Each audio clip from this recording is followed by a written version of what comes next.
I believe we need to reduce immigration.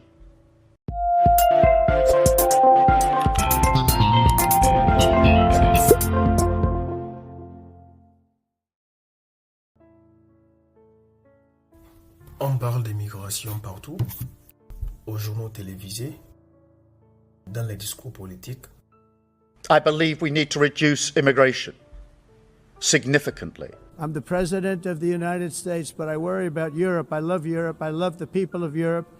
And I hate to see it being devastated by energy and immigration. À partir de juin 2026, une nouvelle règle va bouleverser la politique migratoire européenne. L'Union européenne rend obligatoire la relocalisation d'une partie des demandeurs d'asile. Le mot migration est devenu omniprésent. Il évoque des images fortes, des frontières, des bateaux, des foules, des urgences. Pourtant, si l'on prend un peu de recul, un paradoxe apparaît. En effet, selon le rapport mondial sur les migrations de l'Organisation internationale pour les migrations, OIM, qui a été publié en 2024, seulement 3,6% de la population mondiale vit aujourd'hui dans un pays différent de celui où elle est née. Autrement dit, plus de 96% des humains vivent et meurent dans leur pays d'origine. Alors une question s'impose. Pourquoi un phénomène qui concerne une minorité relative occupe une place aussi centrale dans nos débats publics? Et surtout pourquoi, malgré cette omniprésence, les migrations restent-elles aussi mal comprises? Pour comprendre ce paradoxe, il faut d'abord rappeler une chose essentielle. La migration n'est pas un phénomène nouveau. Depuis que l'humanité existe, les êtres humains se déplacent pour survivre, pour commercer, pour fuir les conflits, pour chercher de meilleures conditions de vie. Les grandes civilisations se sont construites sur des mouvements de population, l'Empire romain, les routes commerciales africaines, les migrations européennes vers les Amériques, les diasporas asiatiques. Ce que nous vivons aujourd'hui n'est donc pas une ère de migration, une ère de la visibilité migratoire. Les migrations sont devenues plus visibles, non pas parce qu'il y avait soudainement plus de migrants que dans le passé, mais parce que le monde est désormais médiatisé, connecté et instantané. Une traversée, une frontière, une crise locale deviennent des images mondiales en quelques minutes. Résultat, la migration est perçue comme omniprésente, alors qu'en réalité, elle reste structurellement minoritaire à l'échelle mondiale.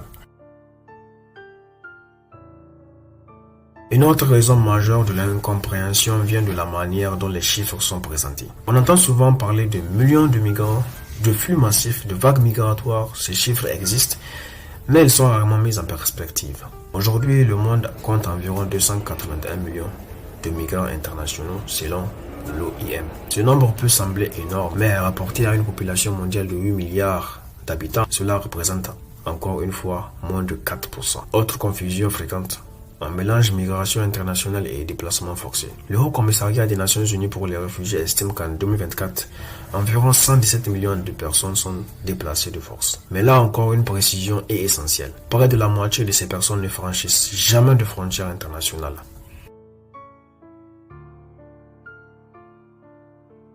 Lorsqu'on parle de migration, l'attention se concentre presque toujours sur les pays du Nord, l'Europe, l'Amérique du Nord. Pourtant, les données montrent une réalité très fréquente. La majorité des migrations dans le monde sont des migrations sud-sud, c'est-à-dire entre pays voisins ou au sein d'une même région. En Afrique, par exemple, les rapports de l'Union africaine et de la CEDEAO indiquent que plus de 80% des migrations africaines se font à l'intérieur du continent. Des migrations de travail, des mobilités régionales, souvent encadrées par des accords régionaux. Cette réalité est largement absente du débat public mondial. Pourquoi? Parce que ce qui est proche, ordinaire et ancien fait moins de bruit médiatique que ce qui est perçu comme exceptionnel ou menaçant. Si les migrations sont si mal comprises, ce n'est pas seulement à cause d'un manque d'information. C'est aussi parce qu'elles sont devenues un objet politique et symbolique. La politologue Catherine Wiffold de Weden explique que la migration agit comme un révélateur des peurs contemporaines. Peur du déclassement économique, peur de la mondialisation, peur de la perte des repères culturels. Dans ce contexte, la migration n'est plus analysée comme un fait social, mais comme une menace supposée. Les médias jouent un rôle central dans cette perception. Les images de bateaux en Méditerranée, de murs, de camps, deviennent des les symboles dominants de la migration, alors qu'ils ne représentent qu'une fraction très spécifique d'un phénomène global.